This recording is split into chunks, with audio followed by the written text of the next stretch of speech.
CEN Exam Study Guide. Question 1. A 12-lead ECG has been completed on a patient who presents with chest pain. The ST segment is normal. Which new finding is most critical and requires prompt intervention? Option A, left bundle branch block. Option B, right bundle branch block. Option C, peaked T waves. Option D, inverted T waves. The correct answer is option A, left bundle branch block. New onset left bundle branch block, LBBB, in a patient with chest pain is a critical finding that can mask acute ST- segment elevation myocardial infarction, STEMI, on ECG. The presence of new LBBB with chest pain is considered a STEMI equivalent and warrants immediate reperfusion therapy. Right bundle branch block, B, is less concerning and often benign. Peaked T waves, C, may indicate hyperkalemia but are not as immediately critical as new LBBB in this context. Inverted T waves, D, can indicate ischemia but do not necessitate the same urgent intervention as new LBBB.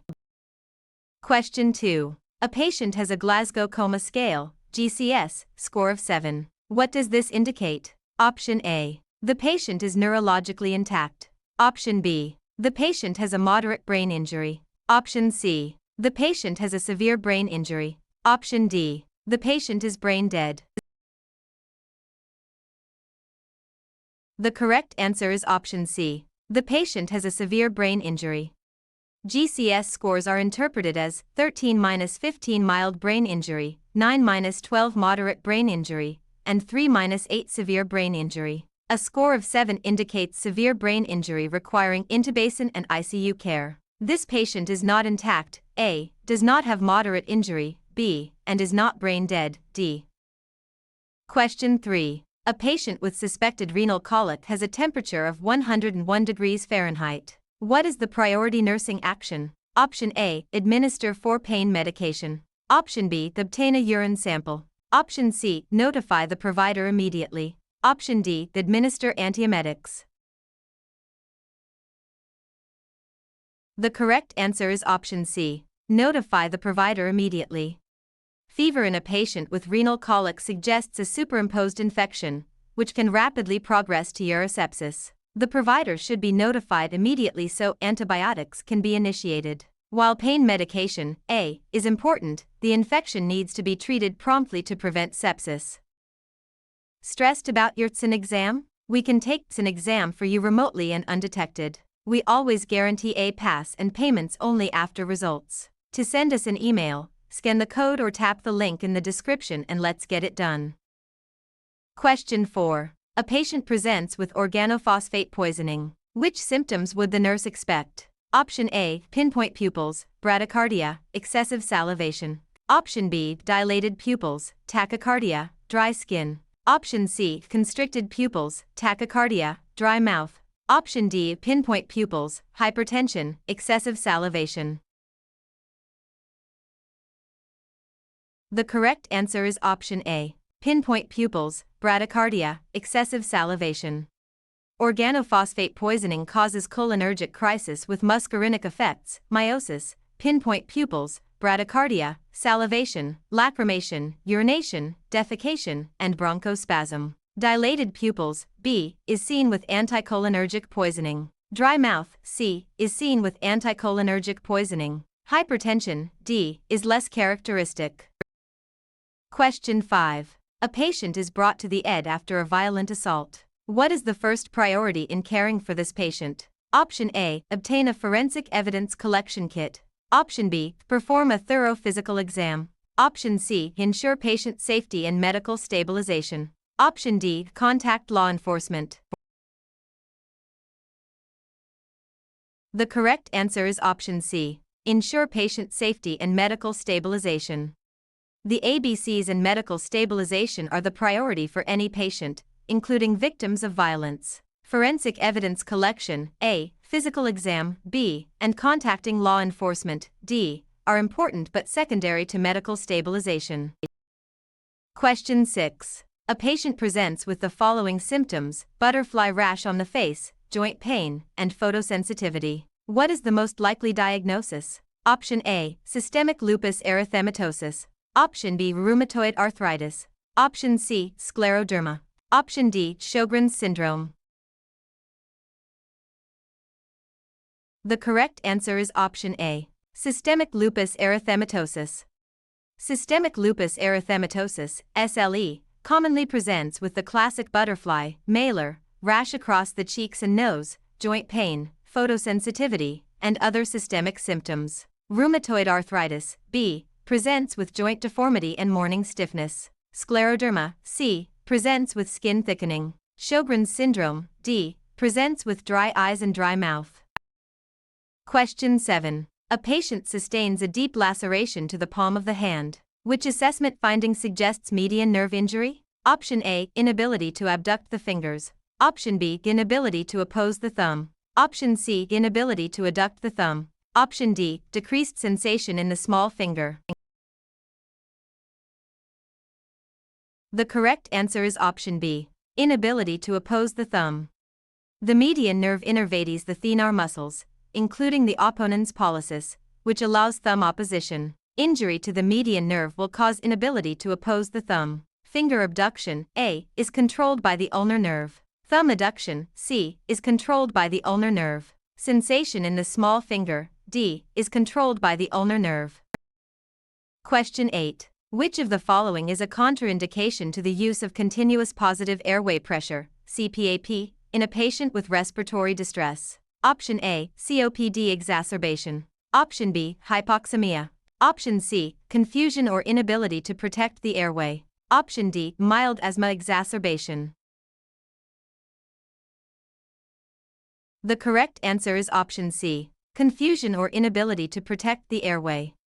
CPAP requires a patient who can protect their own airway. A confused patient or one with an unprotected airway is at risk for aspiration and should not receive CPAP. COPD exacerbation, A, is an appropriate indication, as are hypoxemia, B, and asthma exacerbation, D, with caution. Are you looking for CEN Exam actual questions? Visit our website pokerexams.com to access CEN Exam Study Guide with actual questions and answers. Scan the QR code or click the link in the description to get CEN Exam answer key today. Question 9. A patient presents with a complaint of severe headache and photophobia. The patient has a temperature of 101 degrees Fahrenheit and nuchal rigidity. Which triage category is most appropriate? Option A, ESI 1. Option B, ESI 2. Option C, ESI 3. Option D, ESI 4. The correct answer is option B, ESI 2. A patient with fever, nuchal rigidity, and photophobia is at high risk for meningitis and requires rapid assessment, ESI 2. The patient is not unstable enough for ESI 1A, but needs to be seen quickly. Question 10. Which of the following is a true statement about do not resuscitate, DNR, orders? Option A. A DNR order indicates no further care should be given. Option B. A DNR order is a standing order for all patients. Option C. A DNR order is written by a physician after discussion with the patient or family. Option D. A DNR order can be written only by the patient's family. The correct answer is option C. A DNR order is written by a physician after discussion with the patient or family. DNR orders are written by a physician after discussion with the patient or healthcare proxy. DNR does not mean no care, A, it means no CPR. DNR is not a standing order, B. Family, D, cannot write the order but can participate in discussion. Question 11. The possibility of an ectopic pregnancy increases when a patient has a history of? Option A, breast cancer. Option B, endometriosis. Option C, teenage pregnancy. Option D, pelvic inflammatory disease. The correct answer is option D, pelvic inflammatory disease.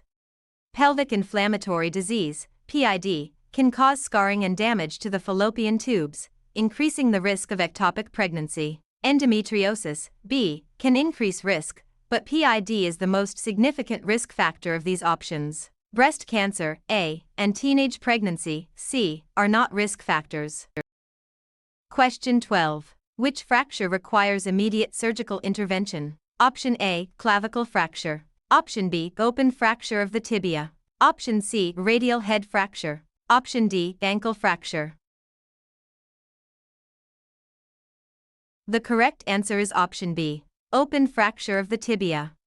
Open fractures are surgical emergencies that require immediate 4 antibiotics, tetanus prophylaxis, and surgical debridement to prevent osteomyelitis. Clavicle fractures, A, radial head fractures, C, and ankle fractures, D, are typically managed non-surgically or with delayed surgery.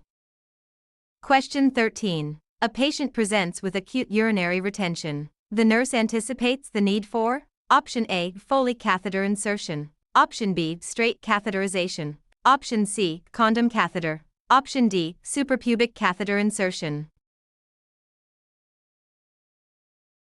The correct answer is option A, Foley catheter insertion. For acute urinary retention, insertion of a Foley catheter provides continuous drainage and allows monitoring of urine output. Straight catheterization, B, may be used, but Foley is preferred to prevent repeated catheterizations. Condom catheters, C, are for incontinence, not retention. Suprapubic catheter, D, is used when urethral catheterization is not possible.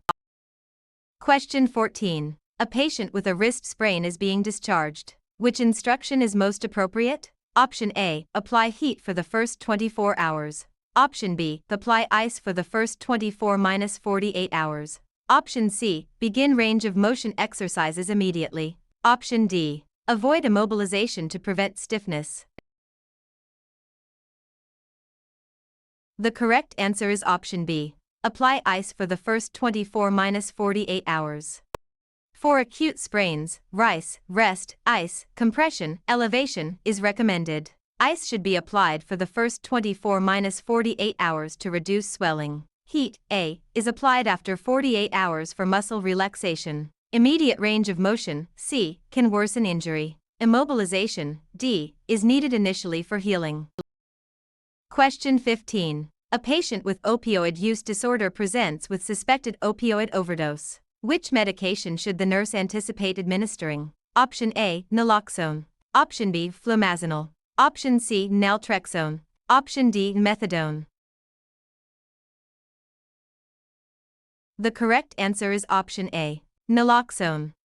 Naloxone, Narcan, is a pure opioid antagonist that reverses the respiratory depression and sedation of opioid overdose. Flumazenol, B, is for benzodiazepine reversal. Naltrexone, C, is for maintenance therapy. Methadone, D, is a long-acting opioid. Question 16. A patient is scheduled for an abdominal CT with oral contrast. Which finding in the patient's history may require special preparation or alternative imaging? Option A, diabetes mellitus. Option B, hypertension. Option C, allergy to shellfish or iodine contrast. Option D, asthma. The correct answer is option C, allergy to shellfish or iodine contrast. Allergy to shellfish or iodine contrast is a concern due to cross-reactivity with 4 contrast agents. Pre-medication with steroids and antihistamines may be needed. Diabetes, A, and hypertension, B, are less significant. Asthma, D, is relevant but less directly impactful. Question 17. A patient presents with acute kidney injury. Which laboratory finding is most consistent with prerenal azotemia? Option A, Bun/CR ratio 20:1. Option B, Bun/CR ratio 10:1. Option C, normal Bun/CR ratio. Option D, elevated CR with normal Bun. The correct answer is option A, Bun/CR ratio 20:1. In prerenal azotemia, decreased renal perfusion, the Bun/CR ratio is typically 20:1 due to increased reabsorption of urea. In intrinsic renal disease, the ratio is typically 10:1, B. Normal ratio, C, and elevated CR only, D, are not characteristic of prerenal azotemia. Question 18. A patient presents with coffee minus ground emesis and melena. What is the priority nursing action? Option A, administer 4 fluids. Option B, insert a nasogastric tube. Option C, prepare for blood transfusion. Option D, assess airway and breathing. The correct answer is option D. Assess airway and breathing. The ABCs take priority. Coffee minus ground emesis and melena indicate an upper GI bleed. The patient is at risk for aspiration and hypovolemic shock. Airway assessment and breathing are the first steps. For fluids, A, blood transfusion, C, and ing tube insertion, B, are important but secondary to airway assessment. Stressed about your CEN exam? We can take CEN exam for you remotely and undetected. We always guarantee a pass and payments only after results. To send us an email, scan the code or tap the link in the description and let's get it done. Question 19. A patient is brought in with suspected carbon monoxide poisoning. What is the most important diagnostic finding? Option A, carboxyhemoglobin level. Option B, ABG with POW2. Option C, methemoglobin level. Option D, white blood cell count. The correct answer is option A, carboxyhemoglobin level. Carboxyhemoglobin, COHB, level is diagnostic for carbon monoxide poisoning. ABG POW2, B, may be normal despite severe hypoxia because co-binds to hemoglobin. Methemoglobin, C, is seen with other toxic exposures. WBC, D, is nonspecific. Question 20. Which of the following is a priority intervention for a patient with priapism? Option A, administer pain medication. Option B, apply ice to the genital area. Option C, prepare for surgical intervention. Option D, administer oxygen. The correct answer is option C, prepare for surgical intervention. Priapism is a prolonged erection lasting more than 4 hours, which can lead to ischemic injury and permanent erectile dysfunction if not treated promptly. The priority is to prepare for interventions such as aspiration, irrigation, or injection of sympathomimetic agents. Pain management, A, and ice, B, may be used but are not the priority. Oxygen, D, is not the primary intervention. Question 21. A patient refuses treatment and wants to leave the ED against medical advice. What is the nurse's priority action? Option A, let the patient leave. Option B, notify security. Option C, assess the patient's decision-making capacity. Option D, restrain the patient. The correct answer is option C, assess the patient's decision-making capacity. If a patient wants to leave AMA, the nurse must first assess whether the patient has the capacity to make informed decisions. If the patient is alert, oriented, and understands the risks, they have the right to refuse care. Notifying security, B, is only if the patient is a danger. Restraints, D, are not appropriate for a patient with capacity.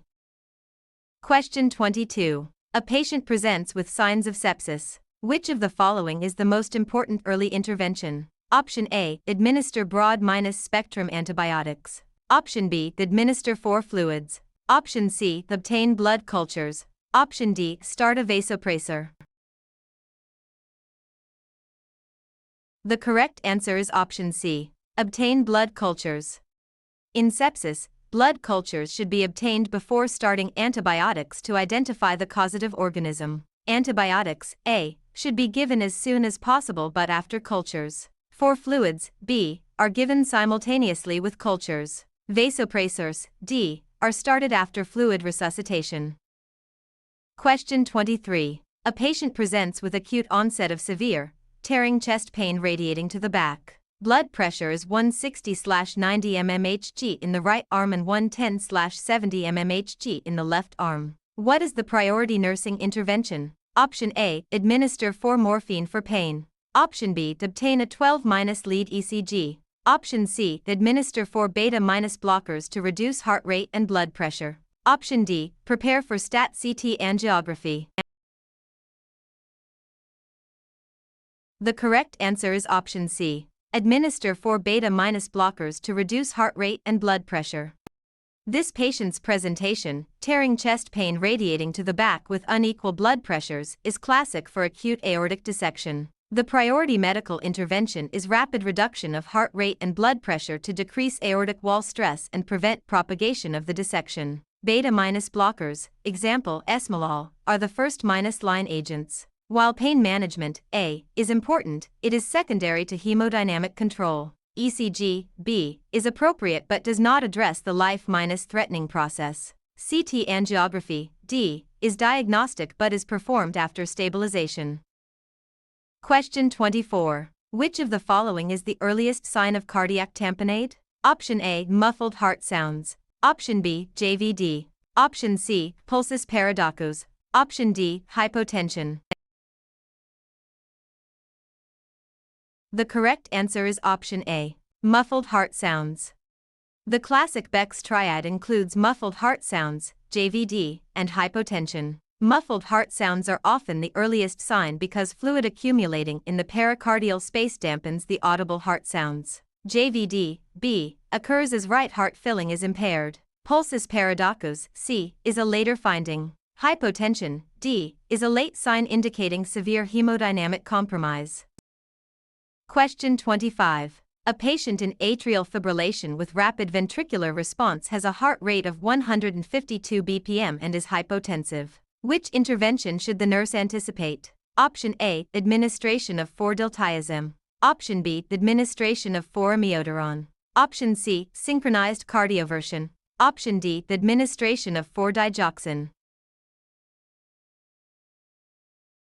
The correct answer is option C, synchronized cardioversion. In unstable atrial fibrillation with rapid ventricular response causing hypotension, synchronized cardioversion is the immediate treatment of choice. Hemodynamic instability indicates the patient cannot tolerate the rapid rate and requires immediate electrical conversion. Chemical rate control with diltiazem, A, amiodarone, B, or digoxin, D, is appropriate for stable patients but is too slow for unstable patients.